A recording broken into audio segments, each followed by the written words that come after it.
Yo ho ho, Don Mafia. Welcome to yet another edition of the Don Mafia Report. Ladies and gentlemen, I need to be honest with you. I am excited as That's right, ladies and gentlemen. You all know that the premiere for Fan to Fan Network is happening this Sunday at 4 p.m. Legitimately, this is going to be your opportunity where you're going to be hearing from each and every single representative from the NFL content creators, telling you exactly what they are expecting from their team. You already know that Dan Mitchell is about to rub it in all of their faces that the Buffalo Bills are going to be lifting up the Lombardi in 2020, baby. So you're not going to want to miss the overall FTFN premiere and also my segment. In additional plus, we have a very special guest joining the premiere. Just so happens to be Chris Johnson. You ever hear of him? Yeah, I'm sure you have. He's the dude that has the all-time record of all-purpose yards as a running back. He's going to be joining us for his own little segment with the host. It's going to be awesome. So, ladies and gentlemen, if you haven't already, do me a favor and go to the link in my description and or the pinned comment. Subscribe to our Twitch channel because that's the only exclusive place that you will be able to see our streams. We are so excited that we're finally able to bring this to you after months and months and months of hard work. Ladies and gentlemen, you read the title of the video correctly. Everyone knows me as the Homer, right? There's nothing the Buffalo Bills can do, and I wouldn't find some reason to say otherwise, right? I mean, I am a huge Buffalo Bills fan, and I like to think of myself as somebody that attempts to go back and look up my takes and sort of research my takes and give me some type of reasoning behind sometimes my outlandish predictions. Let's be honest, I'm right most of the time. But yeah, so what I thought would be interesting is if I brought on a fan of a different team and we hear his perspective on the Buffalo Bills. Do keep in mind his team does not have us on his schedule, so it's probably going to be as unbiased as possible, and I thought that you guys would enjoy that. I'm just going to stop beating around the bush at this point, guys. Let's dive right in. As promised, we're going to go ahead and have a conversation today about the Buffalo Bills, right? I know, surprise, surprise. You always hear me, the Homer fan, there's nothing the Buffalo Bills can do wrong. Really, at the end of the day, you could listen to me saying that the Bills are going to run away with the AFC, bring home a Lombardi to the city of Buffalo, but that really doesn't hold a lot of merit. So what I thought would be interesting is for me to bring a non-biased fan of the Carolina Panthers and sort of get his take on exactly how he feels about the Buffalo Bills in 2020. My good friend, Clay Ropp, he has a channel called Pantherology. I'll go ahead and I'll put his sort of information right in my description in case you ever want to check him out. But Clay, and how you doing today, man? I'm good, man. I appreciate you having me on. I've been looking forward to this. We've been talking about collabing for a little while, but I'm glad we're finally getting at it. Yeah, man. Likewise. So, Dumb Mafia, me and Clay, we're actually friends outside of YouTube. So me and him hang out all the time. Like, we get trashed on the weekends and like talk football. So, I mean, I figured it was just like, you know what? Why don't I bring you on my channel and let's like sort of get like a non-biased Buffalo Bills take moving forward. So, I mean, Sure. Really like super excited to dive into this. So, I mean, Clay, let's just go right in, right? Okay. So, all right. So you were a Carolina Panthers fan. Yep. And luckily the Bills are not playing the Panthers this year. So, I mean, we're talking like absolute zero bias on your take on exactly how the Bills are looking. For sure. So you look at our roster, right? Yeah. What is the weakness that you see from an unbiased perspective of the Buffalo Bills this year going into 2020? All right. So you're probably going to think I'm crazy for saying this. And I actually kind of did some research, kind of got myself together prepared for this, and whatever. Took some notes, kind of looked at your roster, and I was thinking, you constantly talk about your running backs, right? Mm-hmm. And I think, to be honest with you, your running backs are your biggest weakness. And it's not because of that they're not talented. It's just that they're young. Okay. Josh Allen, gets too much grief on these, other web pages, I feel like. And so for all of his faults, at least he's known for proving himself positively enough in scenarios to deserve a break. It cannot be the same, like your backfield mates, like Devin Singletary, Zach Moss. Think about it this way. Okay, so Singletary averaged like 5 yards per carry in his rookie season. Was among one of the best in the league at one point. Correct. But then you have Zach Moss, who's coming in as a rookie. So has combined, you basically with Devin Singletary and Zach Moss, you think about it, with a combined of those two, they've only really had one NFL season of experience. Presuming y'all are the AFC favorites, obviously, Singletary's in his first year, will be in his first year as a full-time starter in 2020. And then the cast behind him is very, they have no experience like Zach Moss. Regardless, the Bills shouldn't take, Singletary for granted is what I'm getting at. But I think that's your biggest weakness, because Singletary's technically, you had Frank Gore, but Singletary came in after what game? Y'all didn't really start playing until what, after game 5, 6? No, that's like an interesting take, because I've had a conversation about this a lot. And the fact, like, Frank Gore was probably our predominant RB1 for like the first half of the season. Right. And a lot of that had to do with the fact that Devin Singletary went down with an injury. Right. I want to say it was against the Bengals week 3, and he missed a couple of games going into it. So, he really didn't get started until the second half of the season.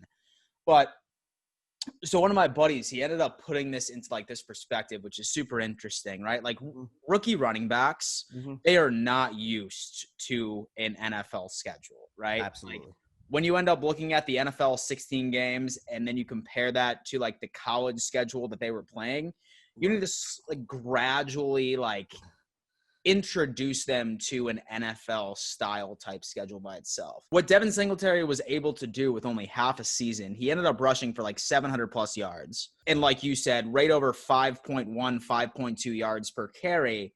I really like what he's bringing to the table, being the RB1 going into 2020. Now, Zach Moss, you're right. We have no idea what a rookie is going to do going into the NFL. Yep. There could be so much damn hype about it. Right. That's including Joe Burrow, Tua. Who knows? Both of them could be absolute ass in 2020. We have no idea. Right. We're not going to be able to see until they actually play. But what I like about Zach Moss is that he's not going to be that guy who's going to dominate snap percentages, right? He's going to be that dude that's going to be like a third down back. He's going to be that dude that's going to be like a goal line running back by itself. But at the end of the day, yeah. But at the end of the day, he's going to be that guy that needs to prove himself. But I feel like the trajectory that what Devin Singletary was able to do with only half a season under his belt, essentially, right, it's only promising. Of course, that he avoids any type of injury. What I was saying was I think that with the fact of the lack of experience, because, besides Devin Singletary, I think Zach Moss, that's why it's a weakness, because Zach Moss hasn't played it down yet. He hasn't gotten the chance to obviously play, in that NFL level. Now, Singletary, granted, I'm not disrespecting him at all. I think he's a solid running back. I just think that that's your weakness going in there, because technically Singletary's is going to be his first year as a starter, and he's not going to have to wait till week 3 or week 4 to start. Granted, though, like you said, Zach Moss, he's going to be that third down, fourth down, goal line, bowling ball, and so he might actually get better from that, because he's not playing as much, but it's starting to get him to get used to the NFL level of speed. Got it. So I think that's the reason why it's a weakness for y'all, because when I look at your offense, I really don't see anything bad, especially like with your wide receivers. Y'all got solid wide receivers. You got Diggs, you got Brown, you got Beasley, and then I feel like Dawson's starting to come on his own. It was interesting because me and Clay were actually having a couple of beers yesterday, and like we were talking about, and like I was sort of trying to prep him for this interview, and I was just like, all right, like one of the questions is going to be weaknesses. And like I automatically had like at least 2 different like rooms in my head that you were going to say, which was going to be either the offensive line or the tight end room. Yeah. The running back room completely threw me off the loop right there. So, because this is raw, ladies and gentlemen. Like this reaction's raw. Yeah. And the reason why I threw you for a loop is because we were talking about it yesterday, and then I kind of like did some more research. I started thinking about it a little bit more. Like your offensive line might have a couple holes, but I feel like for y'all last year, your offensive line wasn't as bad. Well, comparably, it was probably ranked like 25th or 26th in the league. Was more like the middle of the pack, and so Middle. not Okay. quite that low. Okay. Okay. Um, but I mean, then again, like we were missing like that like number one receiver. Yeah. I mean, granted, we have no idea like how Diggs is going to be able to acclimate to an entire new offensive playbook. But I mean, I am under the impression that our offense is going to flourish this year. I think with Stephon Diggs, you don't have to worry about that. I think he'll learn the playbook. I mean, that's one of those guys who's probably going to be a leader because he's so passionate about the game. Oh, yeah, for sure. So running back room is the weakness, okay? Yeah. Let's move on to the second question. What is the strength of the Buffalo Bills going into 2020? Well, I could cheat and list your entire defense, but I'm narrow my focus on a unit that frustrates offenses last season, which was your defense. That's your front seven. Well, I mean, with the fact that you added on AJ, how do you pronounce his last name? Apencia? No. Trust me. My audience reamed me a new asshole once I ended up mispronouncing that name. It is Epinesa. Sorry. Epinesa. Say it a million times or you will Epinesa. Exactly. So AJ Epinesa, and then of course you got my boy Mario Addison, Vernon Butler, you got Quentin Jefferson, another former Panther. Yeah, I mean you're beefing up a lacking of a pass rush that held the Buffalo's ace in the secondary last year. You got Matt Milano, arguably the league's top linebacker duo. Very underrated linebacker duo. It's just because they play for the Buffalo Bills. Exclusively because they play for the Buffalo Bills. And then you have what was tough to move the ball against Buffalo, their secondary. Because think about it, that you all added Josh Norman now, and then of course you got the fellow ex-Panthers Addison and Butler. But in 2020, that front seven is going to be the anchor for Sean McDermott. Got it.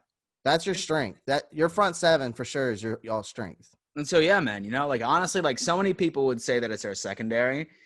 And I mean, and so I agree with them right to a point, but people have no idea how much that front seven really goes on ahead and makes your secondary look good. Right. I mean, Mario Addison's a stud. Vernon Butler's. I know, dude. So many people are sleeping on Mario Addison. Dude, man, has had 9+ sacks the past 4 seasons. If they have this is coming from a Panther fan who's seen him and watched him play, every game. It's like, he's gonna be that guy. He's also probably might be one of your leaders on that defense. Got it. Because he's a veteran. All right. So since we're on the defense subject too, and since you're a Panthers fan, okay. Now, this is probably something that's going to hit close to home to you. Okay. Now, Josh Norman. Okay. Josh Norman. Yes. Do you foresee him having a comeback year this year? Be honest with you, obviously me and you, CCU alumni. Fun facts. No one knew that, but here we are. Yeah. I hope so. Yeah. I hope so. Because Josh Norman, even if he's 3/4 healthy, is a top 25, maybe even top 30 corner in the league. If he has a comeback, I hope so. Do I see it coming? I can't say that because there's no telling what's going to happen. But being with the fact that you have a defensive-minded coach like Sean McDermott who could probably coach him up a little bit, it could be a possibility that he could have a nice comeback season. And so not to mention, like, he was his defensive coordinator during the 2015 season, right? Correct. And so, like, watching tape of Josh Norman playing with the Washington Redskins, like, that team was, for lack of a better term, a clusterfuck when it came down to, like, really putting together a defensive scheme. Like, bro, like, honestly, like, that secondary had zero communication. Like, when they were audibling, like, it was a travesty. Like, I've seen better communication in, like, high school junior varsity teams. Well, there was no leader on that defense. No leader. His safeties didn't do him any fucking favors by any means. Nope. And that's why that I'm in the camp that I think that Josh Norman is going to actually be able to not necessarily return to his 2015 status, but at least be a significant improvement. I mean, he's going to be lining up right opposite of Trey White this year. There's no doubt in my mind that he's going to be our CB2 this year. and say that he can even come back at 50%, then the Buffalo Bills secondary is going to be fucking shut down. Right.